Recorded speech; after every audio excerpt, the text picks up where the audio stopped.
La grave consecuencia de la desobediencia y la hipocresía. Una reflexión basada en 1 Samuel 15.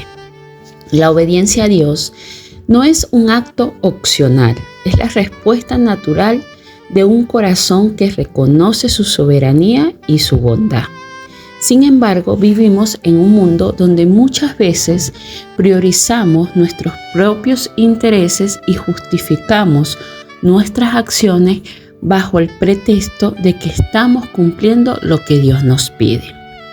Este es un error que puede tener consecuencias devastadoras para nuestra vida espiritual. La historia de Saúl, narrada en 1 Samuel capítulo 15, no solo es un relato histórico, sino una advertencia actual para nosotros. Nos recuerda que la desobediencia, especialmente cuando viene acompañada de excusas y autosuficiencia, rompe nuestra comunión con Dios y puede tener un impacto irreversible en nuestro propósito de vida. Para entender la magnitud del pecado de Saúl, es importante recordar que él fue elegido como el primer rey de Israel. Ese fue un momento crucial en la historia del pueblo de Israel, porque hasta ese punto él mismo había sido solamente liderado por Dios como su rey. Sin embargo, influenciados por las naciones vecinas, los israelitas pidieron un monarca humano. A pesar de que este pedido reflejaba un rechazo a la soberanía directa de Dios, Él les concedió lo que pidieron y Saúl fue ungido como rey. Este hecho hacia Saúl fue un hecho de un hombre privilegiado, con la oportunidad de liderar a Israel bajo la guía de Dios y establecer un reinado basado en la obediencia. Cuando Dios le ordenó a Saúl destruir completamente a los amalecistas, lo hizo a través del profeta Samuel, con instrucciones muy específicas. Y le dijo: así ha dicho Jehová, el Señor Todopoderoso: voy a castigar a Amalek por lo que le hizo a Israel al interponerse en su camino cuando subían de Egipto. Ve ahora, ataca a Amalek, destruye todo lo que tienen y no les perdones la vida. Mata a los hombres, mujeres, niños recién nacidos, bueyes, ovejas, camellos y asnos. 1 Samuel 15, del 2 al 3. La orden de Dios, aunque sea muy difícil de comprender con nuestra perspectiva humana, era un acto de justicia divina. El juicio contra Amalek no fue un acto de crueldad arbitraria de parte de Dios, sino que era una respuesta a su maldad continua y prolongada. Los amalecistas atacaron a Israel de forma despiadada cuando salieron de Egipto emboscando a los más vulnerables, a mujeres, niños y ancianos. Eso se lee en Deuteronomio 25, el 17 al 19. Esta acción no solo fue un intento de destruir al pueblo de Dios, sino también un desafío directo a su plan redentor para la humanidad. En un principio, Saúl parece entender la orden de Dios y actuar con obediencia. Reunió un ejército numeroso de 210,000 soldados, mostrándose diligente en cumplir la misión que Dios le había asignado. Llevó al ejército hasta las tierras de los amalecistas, lo cual implicó un gran esfuerzo y estrategias.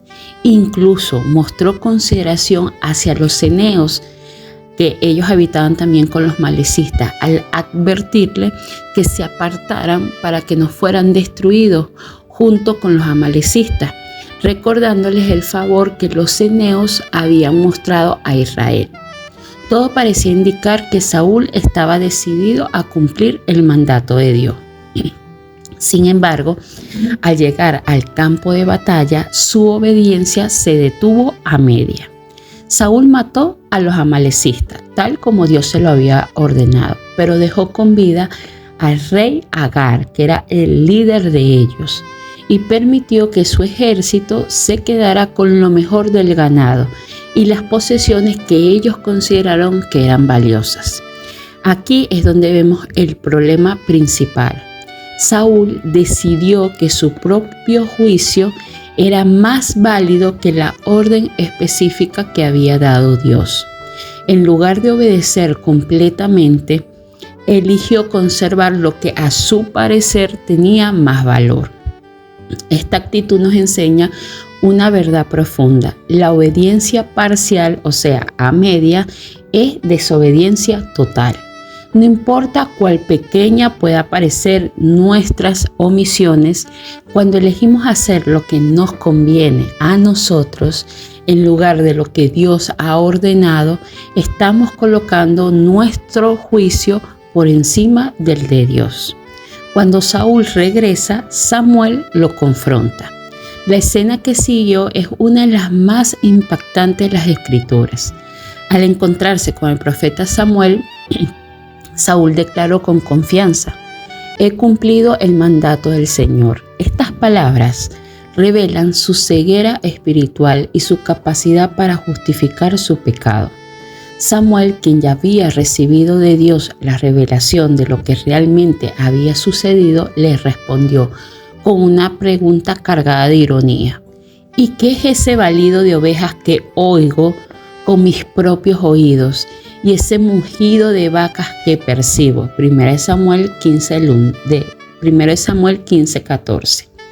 Saúl, lejos de admitir su falla y reconocer que había traído al rey y los animales, comenzó a justificarse, culpando al pueblo y afirmando que lo mejor del ganado había sido reservado para sacrificio de Dios.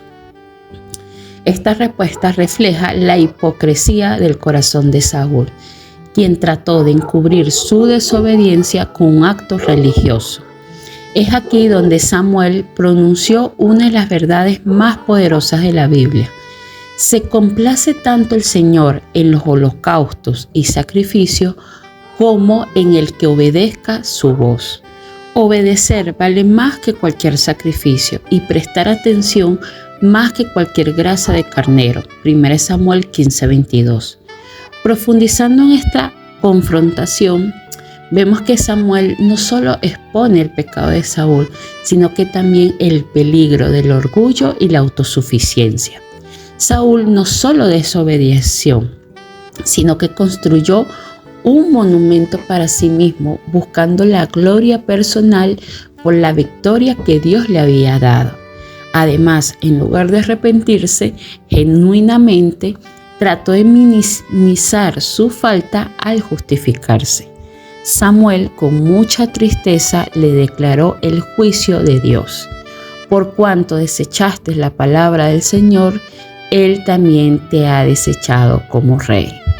Estas palabras no solo reflejan la gravedad de la desobediencia de Saúl, sino que también la santidad de Dios y su rechazo hacia los corazones rebeldes. Finalmente, Saúl admite su pecado, pero incluso en su confesión mostró más preocupación por mantener su reputación delante del pueblo que por restaurar su relación con Dios. Su arrepentimiento fue superficial, motivado por las consecuencias y no por un cambio genuino de su corazón. En cambio, vemos más adelante a David, un hombre conforme el corazón de Dios, quien, aunque cometió graves pecados y errores, mostró siempre un arrepentimiento sincero y profundo cuando fue confrontado. Hoy es un buen momento para reflexionar. ¿Qué áreas de tu vida están obedeciendo a Dios solo a medias? ¿Has intentado justificar tus acciones aún sabiendo que no están alineadas con la voluntad de Dios? Si es así, es hora de rendirte completamente a Él. Hoy con esta historia quiero recordarte que Dios no busca sacrificios vacíos. Él quiere corazones que le obedezcan con amor y gratitud. Oramos. Amado Padre Celestial, reconozco que muchas veces he fallado en obedecerte plenamente. Perdóname por las veces en las que he permitido que mis excusas, mis temores o mi egoísmo ocupen el lugar de la obediencia total. Dame un corazón humilde, dispuesto a seguirte sin reservas. Ayúdame a discernir tu voluntad y a caminar con ella con valentía sin importar lo que otros piensen o hagan. Enséñame a buscar tu aprobación por encima de todo y a rendir mi vida completamente a ti. Gracias porque a pesar de mis fallas, tu gracia siempre está disponible para levantarme. En el nombre de Jesús, amén. Recuerda que la obediencia no es negociable. Es la evidencia de nuestro amor y nuestra fe en Dios. Por favor, reflexiona hoy sobre este versículo que hemos leído, sobre este versículo y las áreas de tu vida donde necesitan ser rendidas completamente a Dios y que permitas que su Espíritu Santo te guíe hacia una relación más profunda y genuina. Pregúntate, ¿qué decisión puedo tomar hoy para caminar en plena obediencia? Que tengas un hermoso y bendecido día.